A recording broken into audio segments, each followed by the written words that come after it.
Good morning. This morning, welcome to Top View News. I know you've heard about Simfubara and Wike conflicts, where Wike demanded over 25% of the state allocation just before the governorship election. But now the contract issue is now out now, where Fubara failed to grant failed to follow the agreement, and he said he can only give out 11%. Now Wike is attacking Fubara that that wasn't the agreement, and now the crisis has begun. How do you think both of them should tackle this, even at the expense of the citizen of River suffering in this current hardship in Nigeria? Yes, thank you, my brother, for having me. On the ongoing crisis in River State, you see the speculations and a lot of rumor that is going on. I'll call it rumor because I have not heard where the governor himself, the former governor, Wike, who is the minister of FCT, coming out to announce or to say that there was an agreement of 25%. I'm here to hear from the sitting governor, the Excellency Fubara, to also say that fact. All we are hearing is speculations. All we are hearing is not from a conventional media. I think it's from the social media. So for me, whatever transaction between them and between the sitting governor and the former governor should not bring to a limelight. It's not a business that should concern Nigerians and by extension the Rivers people. So since I've not had statement issued by them concerning this allege, I'll call it an allege because no one has come out to encounter these allegations or to make pronouncement on this issue. So for me, it's not something, it's speculation. For me, it's a media, it's a social media speculation. I don't concur to it. The president interfering in the issue, calming both parties down, having a closed-door meeting with both parties, as at day before yesterday in Abuja. Do you still think this is just a speculation? Yes, no, I don't think it is speculation.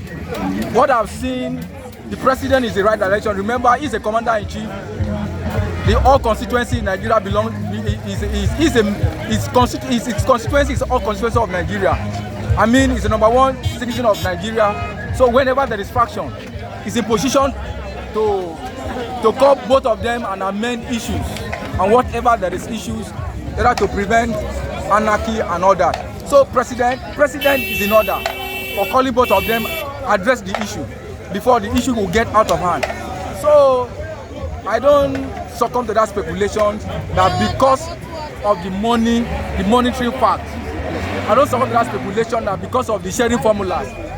The administration of River State is not sharing formula.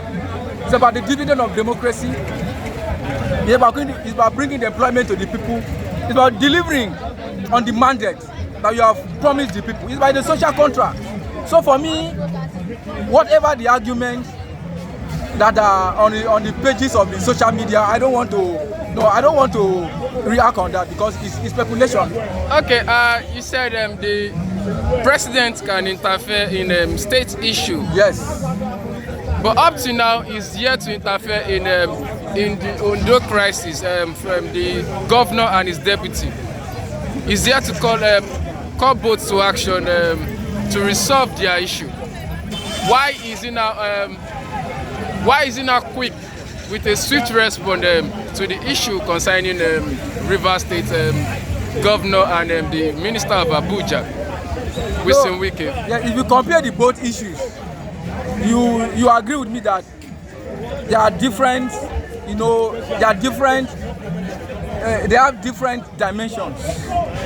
In the sense that, the present governor of Ondo State, the Crude, you understand, he was about to declare incapacitated because of ill health, and the deputy governor and by constitution supposed to act on his behalf. And you are in Nigeria, you know the aides of the governor that might not like the face of the deputy governor because of the personal issue, because of the parochial interest that the benefit that comes from the office of the governor, and by extension that of that believe that when the deputy governor comes in, definitely those that benefit from the governor may not they may not ally to such benefit. So it's a different dimension in these cases. But if you look at the issue of the governor was about to be impeached by the hoodlum, by those who are claimed to be the stakeholders from the Minister of FCT. So the president has to do something urgently to help the situation, or else the situation will go out of hand. So for me, it's a different dimension between that of the Ondo State and Rivers State. So for the record, the current president of Nigeria is also the past Lagos State governor, and his time as the governor of Lagos State, he has done everything independently, always trying to shove off the federal government eye from his own state. So the people are now concerned that why is he now interfering in the affair of states, in the state affair currently in Rivers State, as he is always against the federal government interfering in his own state affair during his time as the governor of Lagos State.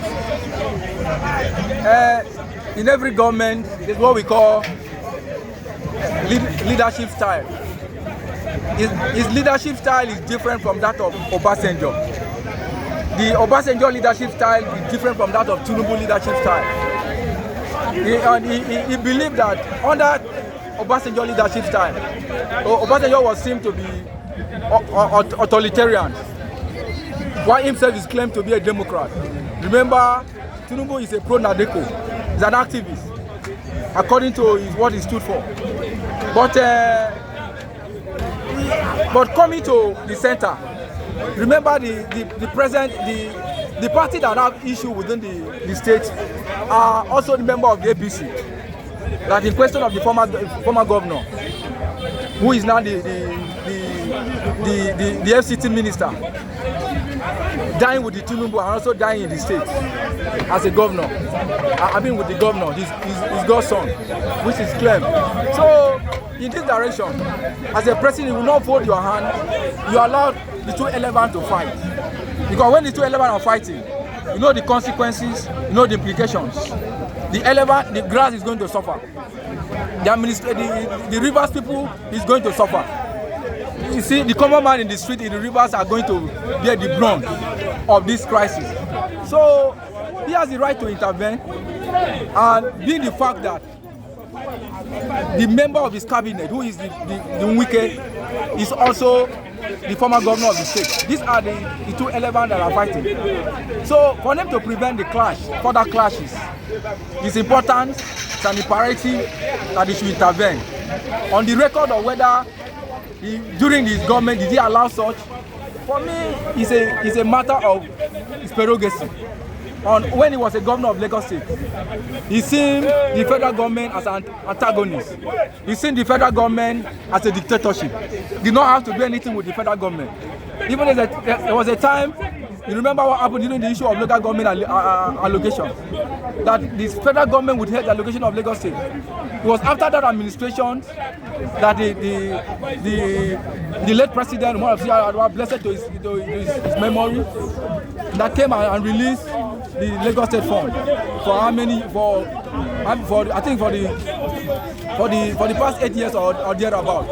So he have never agreed with the central government, but this government came in power and brought the PDP, Wike, who is dancing with the PDP in the morning, at night he will be swimming with APC. So at this juncture, you don't want the president to sit and claim that he has no knowledge what is going on in the Rivers State. So he has to manage both the state and the federal together. All right, sir. So thank you very much this morning. So that's all I have for you, and thank you for shedding more light on this issue. So it's a pleasure having you on Top View News this morning. Thank you very much, and see you again tomorrow. Thank you. It's a pleasure. Thank you for having me.